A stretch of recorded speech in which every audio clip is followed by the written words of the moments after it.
Hello, everyone, and welcome to our live. Today, we are on day 15 of our 30-day Business Growth Action Plan Challenge. I am your host, Michelle O'Connor, and I'm a business growth consultant, and I help entrepreneur women who are over 40 to build profitable businesses with structure and systems that sees them reducing overwhelm and burnout, because structure is where everything is at.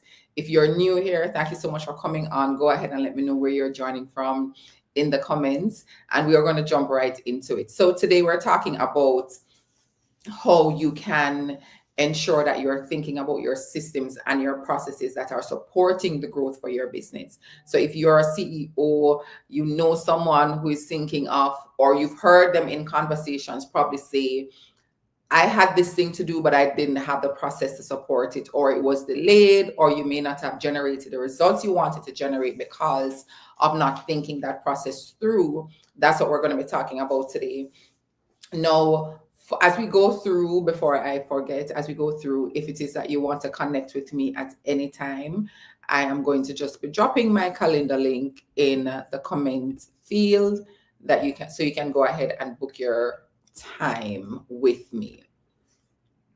No, we're approaching December. we're in December next week, and I think about it, I'm like 30 days, we're just at day 15, which for a lot of you who have been following this challenge, it's probably, I've heard from persons that said it's the most planning they've done for their business, and that's okay. The idea behind this is to give you one simple thing that you can take action on today, because I know as a CEO, what happens for you is sometimes you are being pulled in many different directions, and you're everything to your business. And I wanted to respond to that call to just give you an idea of what the planning process entails, what the execution process entails. What does it mean when you are really set up to win? That's what we're going to be talking about today. Now, at the beginning of the challenge, one of the things that we did was we looked at our SWOT. We looked at the results from our SWOT. We also assessed our environment, meaning we looked at our competition. We looked at what was happening in the regulatory environment, any kind of technological advancement. We also did some assessment about how we perform, what worked for us and what didn't work. And what I said back then was that information was not just going to be there for no reason. It's information that we're going to be using to develop initiatives to grow. A lot of times what happens for businesses is that we do these exercises, and the reason some persons may be a little reluctant to continue doing them is because it automatically feels like, or it sometimes feel like an academic exercise. Like, I'm doing a SWOT, but why am I doing it? The idea behind doing the SWOT, when we did it maybe in week 1, was to create initiatives that can help us to maintain our strengths, create initiatives that can help our strengths to work on our weaknesses, and to take advantage of opportunities and to mitigate or manage our threats. Now, what we're going to be doing today is that I'm going to show you now how you're now going to pull that into your initiatives for the year. And don't worry about if you have the capacity to do it. Don't worry about who is going to do it. Don't worry about if you have the money to do it. We're all going to pull those together. A lot of times in the planning process, we get bogged down with how we're going to do it. We cannot pull this off before you get all the ideas on the table. And what you will realize when you look at your initiatives to grow, because that's what we worked on this week, we set our goals, we worked on our initiatives to grow. Once you're able to do that, we documented it, we assign owners. What then happens is we're now able to say, all right, you know what? I am now going to decide, let's pull in the other initiatives. And once you pull in the other initiatives, you have a long list. And when you're looking at that list, you're able to now have an objective conversation instead of having a conversation and trying to make decisions from emotion. And that is what happens for us a lot of times, where we're having these conversations from an emotional perspective. And my job here is to help you to have it from a very strategic and objective decision. Let me know if has this been your experience? Let me know in the comments.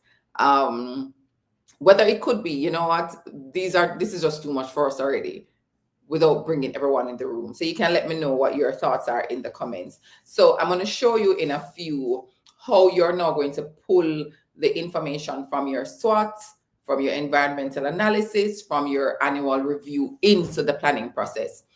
I also want to say, if this feels overwhelming for you, I want to remind you again that you have ChatGPT to help you. Take the initiatives that you had created to work on your SWOT. Take the initiatives that you had created to, when you assessed your environment, we did that work.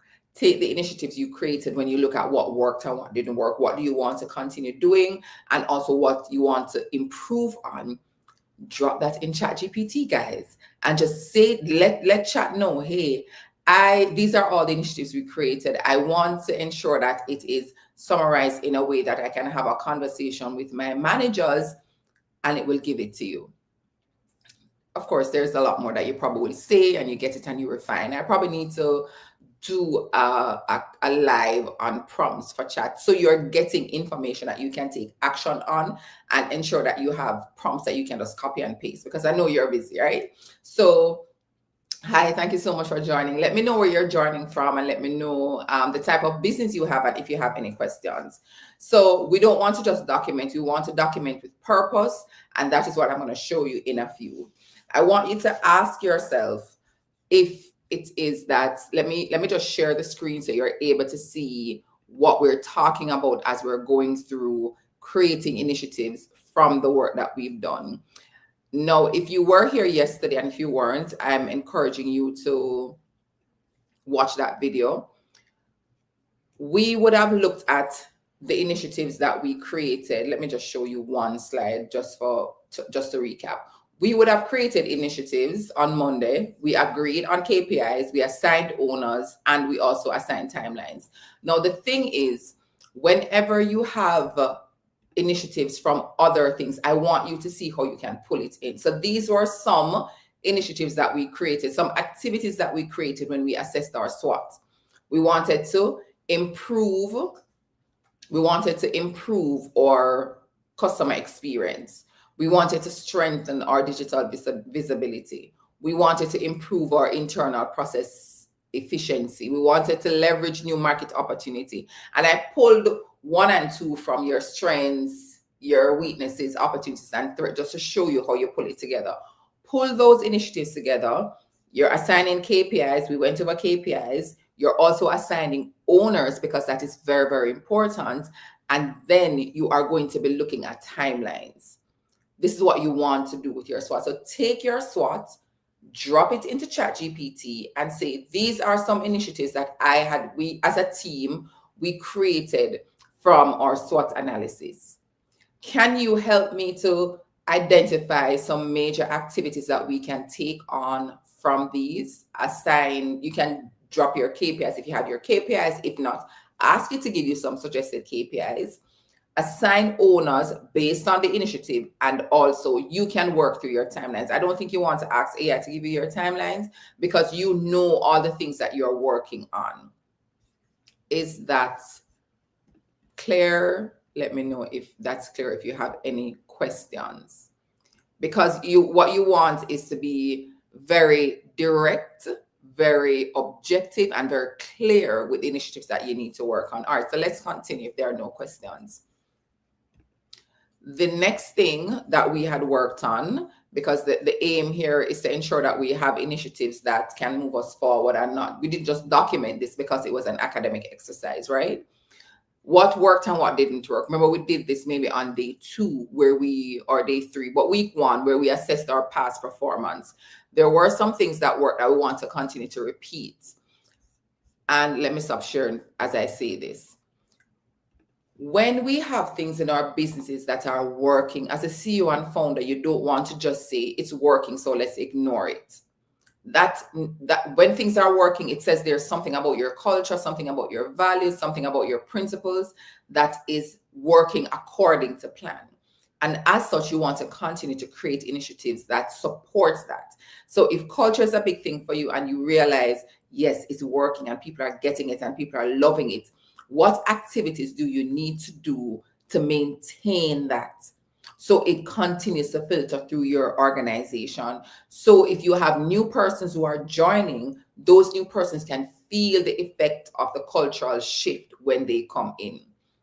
If your customer experience is something that's good, how can we replicate that? If we have a high level of accountability and team spirit, how can we continue to make that a good thing? You don't want to assume that because it's good today, it will be good tomorrow. You want to put things in place now that ensures that you replicate it.